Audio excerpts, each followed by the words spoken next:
And welcome back to Rob Spider TV, guys. So ito na yung mga gagambang ginamit ko nung last derby, no? Nalag 6.5 points kami sa derby. Pero hindi kami nag-champion. Naka 5 points lang po kami sa entry, guys. Then 1.5 sa Joker. So hindi kami naka 6 points. So hindi kami pinalad na mag-champion. Pero maganda naman din yung score namin, guys. So ito po yung mga gagambang galing sa bossing ko, no. Hindi ko na lang sasabihin kung saan niya binili kasi baka magalit sa akin. So once again, guys, this is my third vlog for this December. Medyo busy kasi. So ngayon hanap ako ng time. So ito po yung load ko na natitira, guys. Siyam na lang sa B39. So sa mga nakabili sa akin ng mga load, good luck, guys, and sana magustuhan niyo yung load ko, and good luck sa mga derbies and hackfights na sasalihan niyo. Pag hindi ako busy, guys, sinasagot ko yung conditioning tips niyo always, no? Ngayon ay gumagawa ko ng updated na conditioning tips. So ito po yung, guys, yung mga gagambang sinend dito sa bahay na kailangan kong iselect and isegregate kung anong class sila. Pero hindi po yun 100% yung selection ko, guys. Pero dadaan din yan sa bakbakan ng pagpili ko ng selection. So ito yun, guys. Simpleng tips lang sa mga newbies dyan na sasali ng derby. So number 1, huwag kayong umasa diretso sa load, no? Kasi hindi po tayo sa load na nanalo. Dapat dadaan tayo sa natural way of conditioning like water and food para gagalaw ng maayos yung gagamba natin. And ito din yung pinapakita sa video ngayon is kumakagat siya ng gagambang walang ngipin.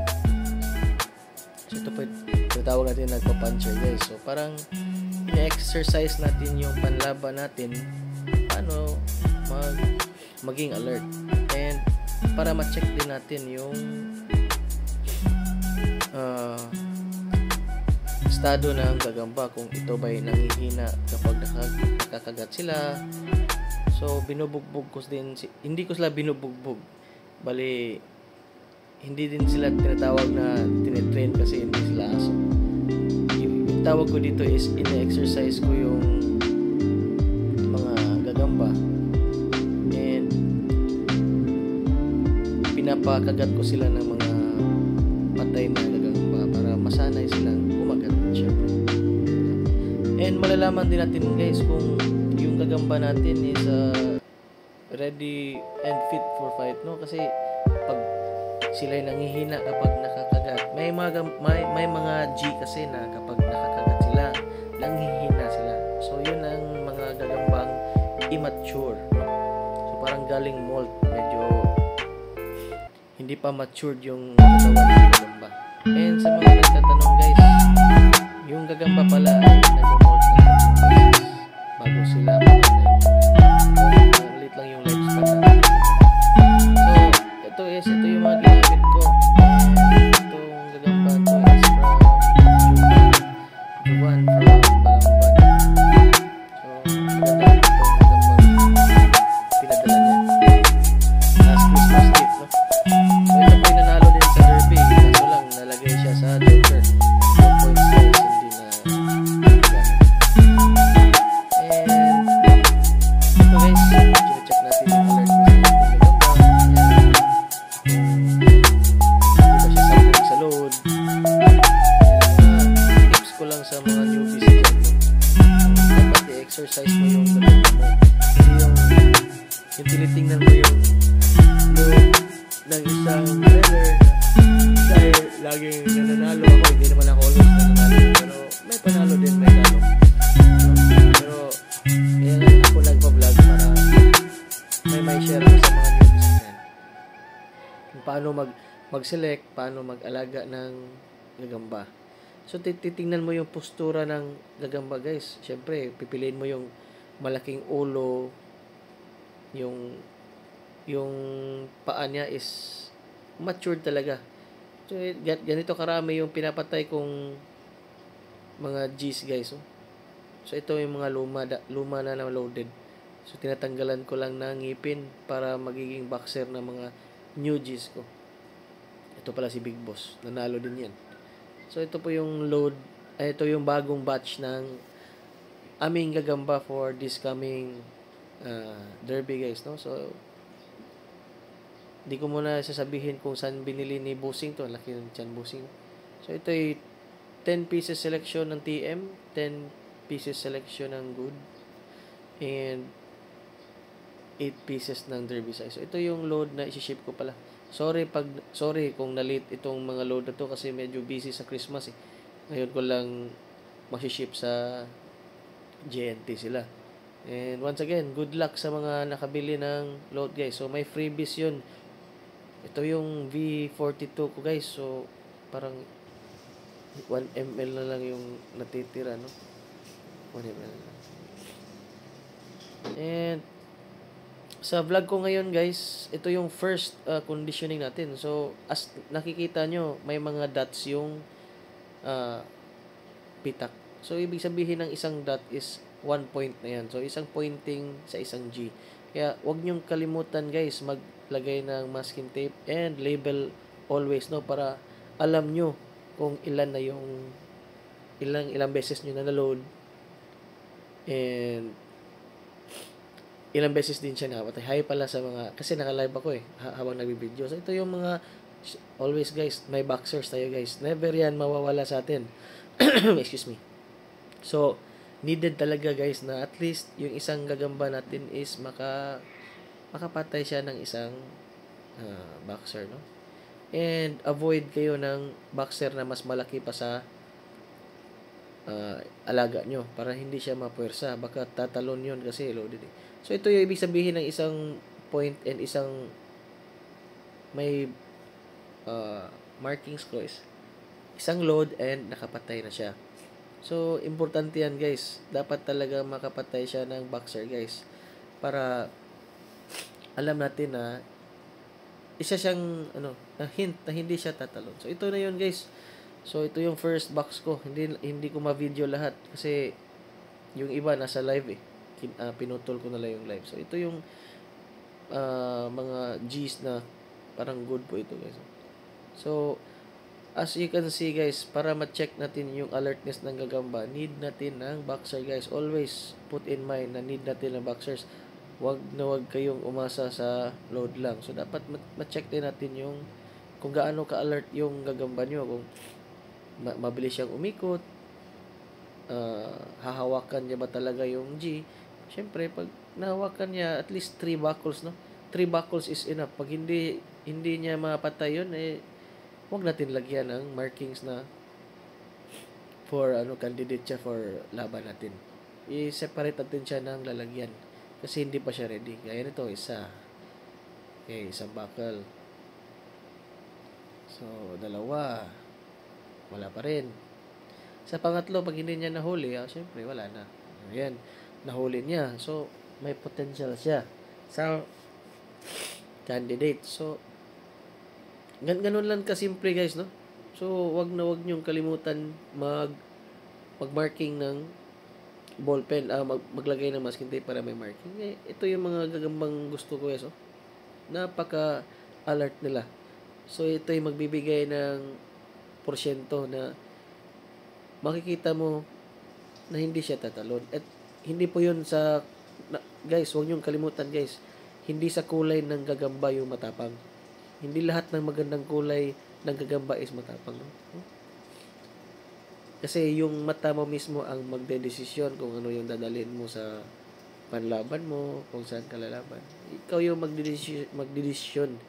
Hindi yung nasa isip mo yung load lang at maganda yung kulay ng gagamba. So, dadaan din yan sa boxer mo. Siyempre, bago ka mag-boxer, papakainin mo, painumin ng tubig. And, hindi ko masabi muna na yung ilang oras yung agwat, kape muna tayo guys, medyo antok na. So, kung ilang oras yung pagkain, ilang oras yung load. So, sa mga load buyers ko dyan, alam na nila yun. Yung iba, baka hindi pa alam, pwede ako yung tanongin ulit. So, hindi po ito 100% guys na mananalo. Ito ay ano lang, knowledge lang and experience ko sa gagamba, no? Masaya kasi ako mag-share ng conditioning tips, lalo na nasa bakasyon ako kasi babalik din ako sa barko eh. So, ito guys, iniisa-isa ko sila lahat, no? So, isang spider, isang boxer. So, 1:1 yan, always. Pag hindi sila nakapatay, so, wag mong dadalhin. Pag makita mo may alert na sila, yan. Yung mga ganyang kasing gagamba, pwede mo talagang ilaban yan. Pero, sa first day and second day yan, guys, so, 3 days yung conditioning ko. Yung iba, pag hindi ako fan ng, hindi ko gusto yung gagamba, so, dadalhin ko sa 4 na araw. Para talagang, magiging matured talaga yung gagamba mo. Siyempre, piliin mo yung gagambang kalmado. So, ito guys, pinapakita ko sa inyo na, i-check nyo talaga yung ngipin ng ating boxer, no? Para hindi ma-damage yung mga gagamba nyo panlaban. Always nyo i-check yan bago mo papatay. Kasi baka ma-damage yung gagamba mo, mahal pa yan eh. Huwag mo isiping sayang guys yung boxer na gagamba. Dito, kung para sa akin guys, wala na akong pake dyan eh. Importante, makita natin kung paano siya pumiga ng boxer. No? Ayan. Makikita mo talaga guys kung paano siya gumalaw, umikot. So ito yung mga simpleng tips lang guys, no? Para lalo sa mga newbies dyan, yung mga magaling na, ito'y baka madagdag nyo sa knowledge din ninyo. Okay? So huwag nyo kalimutan i-check yung boxers nyo na walang ngipin. Always yan. Nail cutter lang naman eh. Nail cutter yung pantanggal ng ngipin ng gagamba. And bibigyan nyo siya ng vitamins din minsan yung mga boxers para mabilis sila. So ito ay yan. Parang pinoprovoke ko lang yung gagamba na masanay siya. Yan. So sa mga may tanong guys, ulit kung nagbebenta pa rin ako ng load, may benta po ako pero parang 2 ml na yung naiwan, no? So, titimpla na naman ako ulit. Titimpla ako ulit para sa mga gusto bumili. Yan guys, pag hindi siya nakahuli guys, so, napakasimple lang, i-separate nyo lang sa ibang lalagyan. Huwag nyo pustahan ng malaki. Mga gagambang ganyan. Ayan. Wag. Dapat niya mahuli talaga. Yan, pinakain ko siya pinakagat ko siya ng patay para baka sakaling bukas mahuli na niya yung boxer niya. Kasi first and second day ako nagbaboxer. And during day before fight, hindi ko na sila pinapakagat guys. Bali, pinapadaan ko na lang yung mga boxer sa likod nila. Alertness check na lang. Hindi ko na sila binubugbog. You know? So, yan ang mga simpleng tips lang guys kung paano mag-select ng panlaban guys. Part din siya ng conditioning method natin. Kahit gaano ka ganda yung kulay ng gagamba, and sa pag-akyat, tingnan nyo, no? Mabilis siyang umakyat kahit nakapatay na siya. So, once again guys, huwag niyong kalimutan mag-label sa mga hinahanda ninyo. Yung may 0 guys, hindi siya nakapatay. So, out of 20 guys, 2 lang yung hindi nakapatay. So, ito yung lahat. 18 punchers, no? 18 boxers yung. Once again, this is from Spider TV. Thank you guys.